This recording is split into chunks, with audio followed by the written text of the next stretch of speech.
ನಮಸ್ಕಾರ ವೀಕ್ಷಕರೇ, ಇದು ಸತ್ಯ. ಅಂಗನವಾಡಿಯಲ್ಲಿ ಉಪ್ಮಾ ಬದಲಿಗೆ ಬಿರಿಯಾನಿ ಬೇಕೆಂದು ಕೇಳಿದ ಪುಟ್ಟ ಶಂಕುವಿನ ವಿಡಿಯೋ ಸಾಮಾಜಿಕ ಮಾಧ್ಯಮಗಳಲ್ಲಿ ವೈರಲ್ ಆಗಿದೆ. ಈ ಮನಮೋಹಕ ಕ್ಷಣದ ವಿಡಿಯೋ ಕೇರಳದ ಆರೋಗ್ಯ ಸಚಿವರ ಗಮನ ಸೆಳೆದಿದ್ದು, ಅಂಗನವಾಡಿಗಳ ಆಹಾರ ಮೆನುವನ್ನು ಸುಧಾರಿಸಲು ಭರವಸೆ ನೀಡಿದ್ದಾರೆ. ಮಕ್ಕಳಿಗೆ ಹೆಚ್ಚು ಪೌಷ್ಟಿಕ ಆಹಾರ ನೀಡಲು ಕ್ರಮ ಕೈಗೊಳ್ಳುವುದಾಗಿ ಸಚಿವರು ಘೋಷಿಸಿದ್ದಾರೆ. ಈ ಘಟನೆ ಅಂಗನವಾಡಿಗಳ ಆಹಾರ ಗುಣಮಟ್ಟದ ಬಗ್ಗೆ ಚರ್ಚೆ ಮೂಡಿಸಿದೆ. ಮಕ್ಕಳಿಗೆ ಉತ್ತಮ ಪೋಷಕಾಂಶಗಳನ್ನು ಒದಗಿಸುವ ಅಗತ್ಯವನ್ನು ಹತ್ತಿರದಿಂದ ಗಮನಿಸಬೇಕೆಂಬ ಸಂದೇಶವನ್ನು ನೀಡಿದೆ.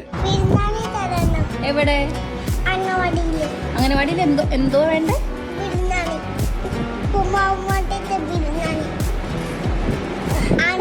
ഉപ്പുമാവായിട്ട്